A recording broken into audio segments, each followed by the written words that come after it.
Well, welcome. And I'm the general manager of the Outlaws. I'm the guy who traded Westervelt and Seibald, and everybody said we would never wind up in the playoffs, and we would probably be lucky to get out of last place last year. And we managed to have the best record in the league, and I think a big factor for that was that I brought in an outstanding coaching staff. They just did a great job for us. Guys with a great deal of talent and a lot of experience. Jimmy Sagnita, our head coach, with over 30 years in the college level. He unfortunately had the opportunity to play for me at the University of Pennsylvania and caused me probably more gray hairs than I ever should have had. Student Life would call me on every Monday morning, and he was in trouble for something or other. He was kind of funny because, of course, the University of Pennsylvania is one of the 7 Ivy League schools. And his first day on campus, he came from Syracuse, New York, with a black leather jacket, a wallet that stuck about 10 inches out of his jeans with the chain. It looped onto his belt, you know, and every preppy kid who was there was looking at him like, who are you? What are you thinking? But he's turned into a hell of a coach over the years. And B.J. O'Hara, who had a great deal of experience, he's won 7 national championships at Hobart, and was a Dartmouth head coach, and then he coached the Rochester team to the MLL championship. So we were really fortunate to have him and bring a great deal of experience. And then Stan Ross, who was an assistant at Towson for me, an assistant at Navy, and the head coach at Butler until they decided to put all their money into basketball, which it looks like wasn't a bad idea. I've always been against Butler in basketball because I know they took all the money away from lacrosse. But what can you say? They've been in the Final Four how many times now, so I guess it worked out pretty well for them. But just a great staff, and we inherited some really outstanding players, one of which is here tonight, Matt Bocklett, an outstanding player at Johns Hopkins, an All-American, and definitely one of the best players on our team now as a long pole. Played a great deal of last year with a broken hand near the end of the season, and tried to get us through the playoffs with a broken hand. It's pretty hard to do, holding a long stick, but did a great job for us. And we got to keep him off the snowboard. You see he's in a splint tonight, so for you guys, tell your players not to snowboard. The injuries are up here. Skiing, at least the injuries are down here. But what I thought we'd do tonight is, first of all, before you leave tonight, if you take anything from what I have to say or what Matt or John have to say to you, take this home with you. Take your broken sticks or the bent aluminum sticks and cut them off, and do it so, have the kid put his hands on it so that he's really comfortable with it, and then put a head on it, put a regular old head on it that's still in decent condition, and give it to each one of your defensemen, your long pole and all of your defensemen. They got to bring it out to every practice. They got to bring their shorty out. They're going to hate this thing because it's not a weapon like their long stick that they can just use this. But you know what? They have to start to use their feet, and they got to play position. And the thing I like about it, it helps them a great deal.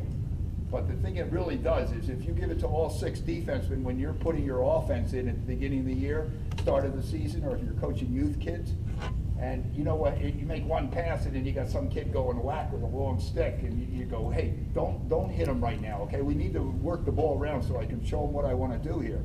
With these things, they have a hard time taking the ball away. And the first rule you make is you got to play with this with 2 hands. You can't play one-handed with this. You got to play with 2 hands. So I just think it's the greatest thing in the world to instill your offense, give it to all 6 defensemen who you have out there, and let them try to play defense against your offense. And now you really can work on your offense, and you can get some things done with it. The reason I like to put a head on it is because I've always been a believer in run and gun and get down the field as best you can. And you know, a lot of you guys probably took an old stick and capped both ends. And so that if the ball does go on the ground, you can't pick it up. But with this, you can pick it up. Or if the goalie makes a save, you can run out and catch it and go down the field with it. So you really can keep your defense to offense kind of thought in your head. You can keep it going, and you can do it with this. And then I think the other reason that it's great to have is one-on-one drills.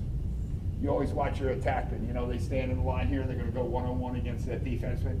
And they go, oh, Christ, it's Bocklett. They take a freshman and go, you go. I'll go after you, because they got some sophomore who doesn't play quite as well. Or after 2 times and they got the hell beat out of their arms, and they can hardly hold a stick anymore, they don't want to go one-on-one. They don't want to work on a roll dodge. They don't want to work on a change of direction. But if they're getting played by a guy who's got this, and he's got to play with his two hands on it, they can really start to work on their dodges and not get beat up. And they'll almost come to you and go, hey, can we do one-on-ones today? That'd be great. And can you give me Petramala, that little stick again? That'd be great. You know, so I really think this is the best thing you could take out of this whole clinic tonight, is do that, make up 6 or 7 of them. You can find some old heads around, I know you can, and just fix them up so at least you can catch and throw a little bit with them, and make your defensemen come out with them every night. And have enough out there that you can give it to some of the short stick middies as well, if you're gonna go 6-on-6 in an offensive practice. So I just wanted to throw that idea out to you guys. Second thing I was gonna say, how many youth coaches are here? Like 8th grade and lower? A lot. Say, you know, a lot of times you guys will be playing in games and it's a slaughter. Your team is just much better than the other team. And you're like calling timeout and you go, look, nobody shoot anymore. Work the ball around, work the ball around. Instead of that, make every kid on your team play with his other hand. Say, okay, everybody's right-handed's got to play left-handed the rest of this game. And everybody left-handed, you got to play right-handed the rest of this game. You can't believe what an equalizer is. And at the same time, you're not stopping them from going to the goal and shooting the ball and passing the ball. And you're helping them learn a skill that they should have. I think it's a great way. The other thing I always did as a youth coach was when we had kids who, all right, how many kids here, first day out here with a lacrosse stick? And they'd raise their hand. We say, all right, everybody who was first day, come on over here. Who's right-handed?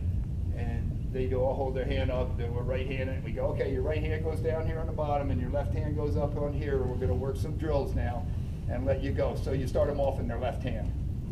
And it's going to be a horror show, and you better have the patience of a saint. But you're going to have that anyway with them. And all of a sudden, you know, they can pick it up that, okay, then get it over here to your other hand. Let's change hands now and do it. And they catch on a little bit better, but let them go back. And you know how they are. They always go home and they go to their mother. What would you learn today? Well, you got to start off like this. You know, and the father goes, you don't start off like this. You're right-handed. You start off like, Dad, you don't know what you're talking about. The coach told me, you know. I can remember my son in about, so I think he was in 4th grade, and some YMCA program, and he's out in the backyard, and I see him pulling the ball back in and scooping it up, you know, and I go, just run through it, Greg. He goes, Dad, this is what my coach told me to do. What do you know? Okay, doing this for about 25 years, but that's all right. So it's always the coach who knows more, but I just think it's a great way to start youth players off is in the wrong hand, even though they get frustrated easily, but they'll learn to get over to both. So just another thought to throw out there to you. I'm going to give you a clear college or high school guys, especially any level of high school. I have just never met anybody who could ride it or stop it. So I'll just throw it up here. The first team I ever saw use this was Bucknell, and we were going to play them in the opening game of the season, so we had scouted them in the fall, and we knew that this was their clear, and so we tried to ride, and I always had a pretty good riding team wherever I was. We really stressed riding a lot, so we thought we were pretty good at it, and I put this in, and for 6 days in a row, we couldn't stop it.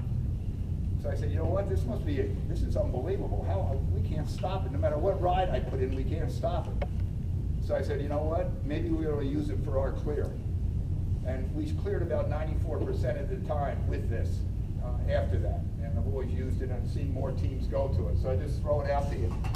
I don't know what your rules are going to do this year compared to college rules, if you guys are just going to automatically adopt the new rules or not, where there's not going to be any whistles here on the side. No, we still have whistles. You still have